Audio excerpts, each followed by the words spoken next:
Hello, my name is Marisa Stone O'Brien, co-founder of Startup Founders TV, and we are here interviewing Lauren from Chocolopolis, one of my favorite topics, chocolate. I'm just going to dive into the questions that I had. Did you want to be an entrepreneur when you were growing up? I always knew I wanted to be in business, and I did follow the path of business. But my dad was a small businessman. He had a few small stores, and I loved food, and I loved specialty food retail, and so that was how I ended up starting Chocolopolis. Who doesn't love chocolate? It was one of the concepts I was considering, and I started reading a lot of books about the farming, the agriculture and production around cacao and its rich history, and got very interested in it. And as a result, decided to set up the store in a way that really told the story of cacao, educate people in it. A subject that is really fun because it's chocolate. Can you tell us a little bit of the difference between how chocolate, such as what you find in the grocery store, is produced versus your concept of bean-to-bar chocolate? Sure. These are the best bean-to-bar chocolate makers in the world. They actually start from the cacao bean and make chocolate, so they're kind of like winemakers. And so what we've done is, much like wine, the flavor profile of the cacao bean affects the final flavor profile of the chocolate. So we've arranged it by cacao origin. And what you'll see here is we do have a blend section, so just like wine, these are blends of beans from any region. But then you'll see followed by the Venezuela section. And Venezuela is where traditionally some of the finest cacao beans in the world come from. And so while some of these bars might be made in Italy, France, or the US, they're all using cacao beans from Venezuela. And in some cases, they're even coming from micro-regions or specific farms. And in the case of this Valrhona bar, all the beans for this bar come from one farm, one estate, and they actually have a harvest year, much like wine would. So we help customers discover how different the chocolate can be. We have like a key here.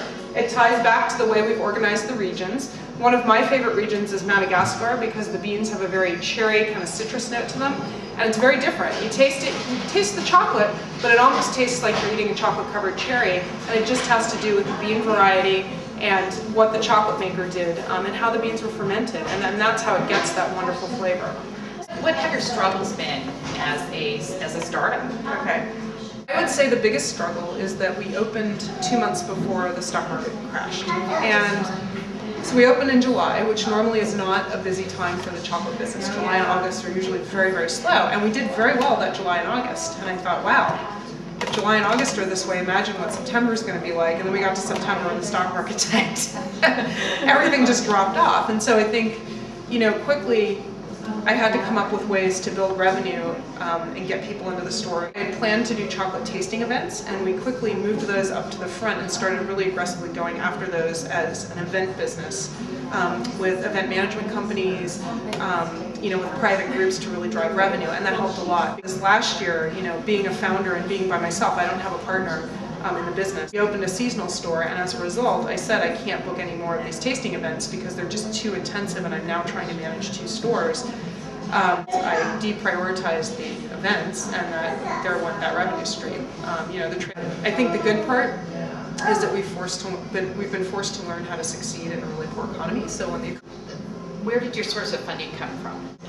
I was fortunate to have stock options early on from Amazon.com. So these are my stock options. I can't continue to fund it, on my own to get it to the next level. So I need funding to really take it to where we want it to be. I mean, when you build a brand, you need to scale it because I've got to leverage everything I put into this. So it's getting the funding to be able to really take it beyond just the one seasonal store and the one store and grow the brand.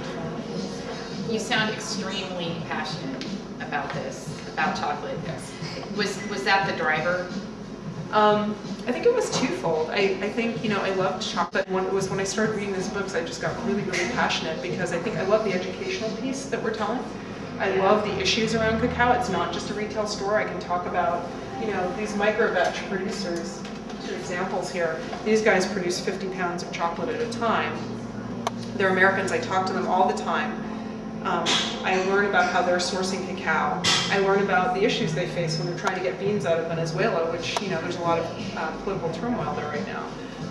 So I find that part of it fascinating. I find the educational piece fascinating. I've always loved the business of retail. I've been in retail in the corporate world and loved all the different pieces and have played roles in merchandising, supply chain, and finance at various points in my life. And so this kind of lets me do everything. It's really fun. And eat chocolate and talk to customers who are really happy because they're eating chocolate. You know what I think is fantastic is that you're kind of a startup promoter. I mean, you're promoting these companies that are small startups, kind of like yourself, so you get an opportunity to support and kind of be a cheerleader of others. How has that impacted you personally? It's been really fun because, and it makes me, I mean, the world of artisan chocolate and, these two that I was talking about earlier, these are two of some of the smallest producers. There's a few others like them, but it's a pretty small community and it's growing. And we're recognized as one of the experts, and I buy a lot of chocolate from them. So they listen to me, and I enjoy talking to them and finding out their struggles, both as a business, the cacao, the geeky part of the cacao, and their sourcing. It's been really nice to tell their stories, get the word out, and they're really passionate about what they do, and they're very good at what they do. Lauren, are there any other things that you think that other startups should know or be aware of before they think about going into business for themselves?